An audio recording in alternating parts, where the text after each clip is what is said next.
تو حضرت حلیمہ بھاگی ہوئی آتی ہیں، آ کے دیکھتی ہیں نبی پاک ٹھیک ٹھاک کھڑے ہوتے ہیں۔ جب سینہ چیک کیا جاتا ہے تو ایسے محسوس ہوتا ہے جیسے کسی نے ابھی ابھی ٹانکے لگائے ہوں آپریشن کے بعد۔ تو اس طرح سے جو ہے نبی پاک کا جو سینہ چاک کیا گیا پہلی دفعہ، شق الصدور کہیں گے اسے ہم، صدور سینہ، شق الصدور کا جو واقعہ تھا نبی پاک کا پہلی دفعہ کب ہوا نبی پاک کے ساتھ؟ جب نبی پاک 4 سال کے تھے۔ یہ سوال بنا ہے، تو 4 سال کی عمر میں نبی پاک صلی اللہ علیہ وسلم کا سینہ چاک کیا گیا اور آپ کے دل کو آب زمزم سے دھویا گیا تاکہ دنیا کی جو علائش ہیں وہ اس سے دور کر دی جائیں۔ تو اس طرح سے حضرت حلیمہ جو ہیں وہ ڈر جائیں گی کہ کہیں اگر خدا نہ خواستہ بچے کو کچھ ہو گیا تو میں کیا جواب دوں گی عبد المطلب صاحب کو، میرے پاس یہ امانت ہے، میں امانت کو کیسے واپس کروں گی؟ تو وہ ڈر جاتی ہیں اور آپ فوراً پہنچتی ہیں مکہ نبی پاک کو لے کے اور عبد المطلب صاحب کے حوالے کر دیتی ہیں اور انہیں کہتی ہیں کہ جی آپ اپنی امانت اپنے پاس رکھیں اور مجھے ہی معاف کر دیں، مجھے اجازت دے دیں، میں مزید آپ کے بچے کو اپنے پاس نہیں رکھ سکتی۔ اس طرح سے 4 سال نبی پاک مدینہ میں گزارنے کے بعد کہاں پہنچ جاتی ہے؟ مکہ، عبد المطلب صاحب کے پاس، حضرت آمنہ کے پاس پہنچ جاتی ہے۔ تو یہاں تک امید کرتا ہوں میں آپ کو سمجھا پایا ہوں گا، کلیئر ہو گیا ہوگا۔ مجھے بتا دیں کہ یہاں تک کلیئر ہو گیا ہے، کوئی ایشو ہے تو بیٹا مجھے بتا دیں۔ یہاں تک آپ کو سمجھ آ گئی، کلیئر ہو گیا؟ جی بیٹا بتائیے گا کیا رسپانس ہے بچوں کا؟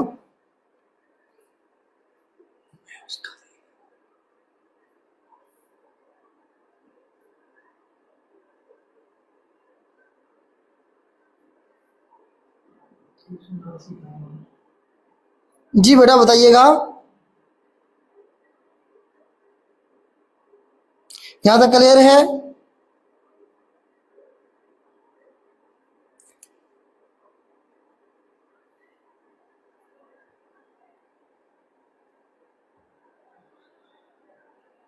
چلے بیٹا آگے شروع کرتے ہیں، اگر یہاں تک اوکے ہے تو ٹھیک ہو گیا، آگے چلتے ہیں، آگے چلتے ہیں۔ میں بیٹا اسے ریز کرتا ہوں، اب آگے چلتے ہیں۔ اب بات میں نے آپ کو یہ سمجھائی کہ نبی پاک صلی اللہ علیہ وسلم کو 4 سال تک کس نے رکھا اور کہاں رہے؟ آپ مدینہ میں رہے۔ کن کے پاس رہے؟ حضرت حلیمہ سعدیہ کے پاس رہے۔ اب جب 4 سال مکمل ہو گئے تو آپ دوبارہ سے کدھر پہنچ گئے؟ مکہ پہنچ گئے۔ کن کے پاس؟ عبد المطلب صاحب کے پاس اور حضرت آمنہ صاحبہ کے پاس۔ تو اب آگے چل کے مزید مطلب نبی پاک کی ایج 4 سال تھی، نبی پاک کی ایج 4 سال تھی۔ نبی پاک جب 4 سال کے ہوئے تو آپ واپس مکہ آ چکے ہیں اپنی والدہ صاحبہ کے پاس۔ 4 سال سے لے کے 6 سال تک، جب آپ کی ایج 6 سال کی ہوگی، مطلب کتنے سال ہیں؟ یہ بھی 2 سال ہیں۔ جب آپ کی ایج کتنی ہوگی جی؟ 6 سال ہوگی، تو یہ جو 2 سال تھے درمیان والے، یہ جو تھے ان میں آپ کی جو پرورش ہے وہ کس نے کی؟ آپ کی والدہ حضرت آمنہ کر رہی ہیں۔ حضرت آمنہ جو ہیں کیا کر رہی ہیں جی؟ آپ کی پرورش کر رہی ہیں، آپ کی خدمت کر رہی ہیں۔ تو سوال یہ بنے گا کہ حضرت آمنہ جو ہیں انہوں نے نبی پاک کی پرورش کتنے سالوں تک کی؟ تو 2 سالوں تک۔ جیسے ہی نبی پاک 6 سال کے ہوں گے، جیسے ہی نبی پاک 6 سال کے ہوئے تو ایک دن پلان یہ بنائیں گے، عبد المطلب صاحب، حضرت آمنہ صاحبہ اور ساتھ میں جو ہے نا جی ام ایمن صاحبہ اور ساتھ میں نبی پاک صلی اللہ علیہ وسلم، 4 لوگ یہ جائیں گے مکہ سے مدینہ دوبارہ واپس۔ کہاں پہ؟ عبداللہ صاحب کی قبر پہ حاضری دینے کے لیے۔ مطلب نبی پاک کے جو والد صاحب تھے، لاسٹ لیکچر میں ہم نے پڑھا تھا کہ وہ مدینہ میں ہی فوت ہو گئے تھے، مدینہ میں انہیں دفن کیا گیا تھا۔ آج بھی سوال بنتا ہے کہ ان کی جو قبر مبارک ہے کدھر ہے؟ مدینہ میں ہے۔ تو اب ان کا پلان یہ بنتا ہے کہ جی ہم جاتے ہیں یہاں سے مدینہ، رشتہ داروں کو بھی مل لیں گے اور جو ہے نا جی قبر پہ بھی ہم حاضری دے لیں گے عبداللہ صاحب کی۔ تو جیسے ہی نبی پاک 6 سال کے ہوئے تو یہاں سے حضرت آمنہ، حضرت عبد المطلب صاحب اور ساتھ میں ام ایمن اور ساتھ میں نبی پاک یہاں سے جائیں گے مدینہ، جا کے حاضری دیں گے۔ کہاں پہ؟ مدینہ میں عبداللہ صاحب کی قبر پہ۔ اور اس کے بعد جو ہے نا کیا ہوگا جی؟ حضرت آمنہ صاحبہ کی طبیعت خراب ہو جائے گی، وہ تھوڑے سے بیمار ہو جائیں گی اور وہ کوشش کریں گے دوبارہ مکہ آنے کی، لیکن نہیں آ پائیں گے۔ تو حضرت آمنہ جو ہوں گی ان کی یہیں پہ ڈیتھ ہو جائے گی، وفات ہو جائے گی اور انہیں مدینہ میں ہی دفن کر دیا گیا۔ ابواہ کے مقام پہ ان کی قبر موجود ہے، تو مدینہ میں ہی کاؤنٹ کریں گے۔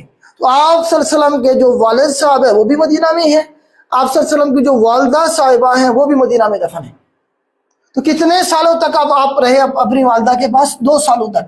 جب 6 سال کے سوال یہ بھی بنے گا کہ آپ صلی اللہ علیہ وسلم کی ایج کتنی تھی جب آپ کی والدہ کی ڈیتھ ہوئی؟ تو آپ صلی اللہ علیہ وسلم اس وقت 6 سال کے تھے۔ 2 سال تک آپ کی پرورش آپ کی والدہ نے کی ہے، 4 سال تک حضرت حلیمہ نے کی تھی۔ تو اس طرح سے آپ کی والدہ بھی اس دنیا سے چلی گئی۔ اب کس کی ذمہ داری ہوگی؟ نبی پاک کی پرورش کی۔ تو اب ذمہ داری ہوگی کس کی؟ عبد المطلب صاحب کی۔ عبد المطلب صاحب اور حضرت ام ایمن صاحبہ 2 ہی لوگ بچے نا فیملی میں سے۔ اب 6 سال سے لے کے 8 سال تک، جب نبی پاک 6 سے کتنے سال کے ہو جائیں گے؟ 8 سالوں کے ہو جائیں گے، تو اس وقت کیا ہوگا جی؟ تو اس وقت تک آپ جو ہے نا اپنے دادا عبد المطلب صاحب کے پاس رہیں گے۔ تو یہ بھی کتنے سال بنتے ہیں؟ 2 سال۔ 2 سال عبد المطلب صاحب جی کون ہیں جی؟ عبد المطلب صاحب جو ہے نا جی، ان کے پاس رہیں گے جب آپ کی ایج 8 سال ہوتی ہے۔ تو اس وقت آپ کے دادا عبد المطلب صاحب بھی اس دنیا سے چلے جاتے ہیں۔ عبد المطلب صاحب بھی اس دنیا سے چلے گئے۔ سوال یہ بنے گا کہ جب آپ صلی اللہ علیہ وسلم کے دادا جو تھے وہ فوت ہوئے تو اس وقت آپ کی ایج کتنی تھی؟ تو اس وقت آپ 8 سالوں کے تھے۔ پھر وہی اگین سوال کہ آپ کے دادا عبد المطلب صاحب نے آپ کو کتنے عرصے تک پرورش کی، کتنے عرصے تک آپ کو پالا، دیکھ بھال کی آپ کی؟ تو آپ کے نے بھی 2 سال تک کی۔ تو 8 سالوں تک کا ترتیب سے جو ایونٹ ہے میں نے آپ کو بتا دیے ہیں۔ اب جب ہم اس سے آگے چلیں گے تو اب ذمہ داری کس کی ہوگی؟ نبی پاک کی پرورش کی۔ اب ذمہ داری ہوگی آپ کے چچا ابو طالب صاحب کی، جو کہ حضرت علی صاحب کے کیا ہیں جی؟ والد تھے۔ ابو طالب صاحب جو ہے نا اب آپ کی پرورش کی ذمہ داری لیں گے۔ ام ایمن صاحبہ تو ساتھ ہے ہی ہے نا، لیکن مردوں میں اگر بات کریں گے تو ابو طالب صاحب اب ذمہ داری لیں گے 8 سال سے لے کے جب تک ابو طالب صاحب کے آگے چل کے پڑھیں گے، وفات بھی ان کے بارے میں اب آگے چل کے اب دیکھیں گے نبوت کے 10ویں سال میں۔ تو یہ جو سارا ٹینیور ہے تقریباً یہ بنے گا 10 سال وہ بن جائیں گے، اور تقریباً 38 سال کے قریب بنیں گے، 38 سال 40 سال بنیں گے۔ پھر آگے چل کے جو باقی زندگی ابو طالب صاحب آپ کو سنبھالیں گے۔ اسے میں ریز کرتا ہوں، ذرا دیکھتے ہیں ابو طالب صاحب کے بارے میں، اسے میں ریز کرتا ہوں۔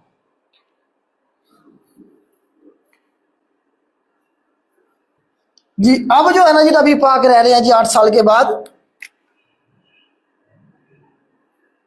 ابو طالب صاحب کے پاس۔ ابو طالب صاحب کے پاس رہیں گے آپ، اور ابو طالب صاحب کے بارے میں یاد رکھیے گا ان کا اصل نام پوچھا جاتا ہے۔ ان کا جو اصل نام ہے بیٹا ہمارے پاس عمران ہے جی، عمران۔ عمران بھی ان کا اصل نام ہے، اور عبد مناف بھی کہتے ہیں انہیں۔ عبد مناف بھی پوچھا گیا بیٹا ایک پیپر میں، پی پی ایس سی کے ایک پیپر میں پوچھا گیا تھا۔ عبد مناف بھی انہیں کو کہیں گے، اصل نام ان کا ویسے عمران تھا۔ یہ حضرت علی صاحب کے کیا تھے جی؟ والد تھے۔ نبی پاک کے کیا ہیں؟ چچا ہیں۔ نبی پاک کے کیا ہیں بیٹا؟ یہ چچا ہیں۔ تو 8 سال سے آگے آنورڈ چلیں گے۔ اب آگے چلیں گے تو جب نبی پاک کی ایج 12 سال ہوگی اس کا ایونٹ پوچھا جائے گا۔ یہ بیٹا ہم دیکھ رہے ہیں ساری چیزیں 1 پیپر کا جو کمیشن کا ایگزام ہوتا ہے اس کے حوالے سے، وہ سارے ایونٹ ہم ایک سٹوری کی شکل میں ڈسکس کرنے کی کوشش کر رہے ہیں، جو کہ ہمارے پاس کیا ہے جی؟ نبی پاک کی زندگی میں جو واقع ہوئے۔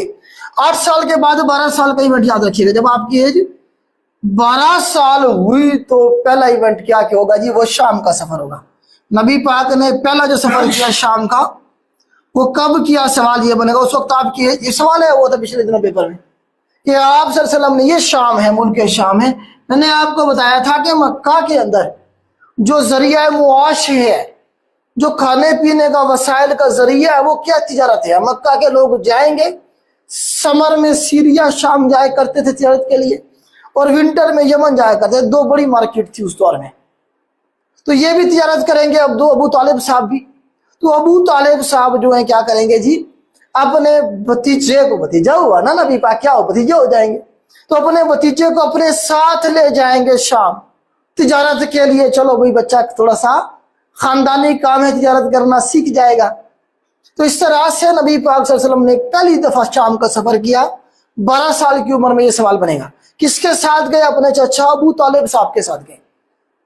اب جب گئے ہیں وہاں پہ، ابھی تو نبی پاک چھوٹے تھے، تو راستے میں ایک ایونٹ ہوگا، اور وہ ہوگا ہمارے پاس بحیرہ کا۔ لکھیں ذرا، بحیرہ، بحیرہ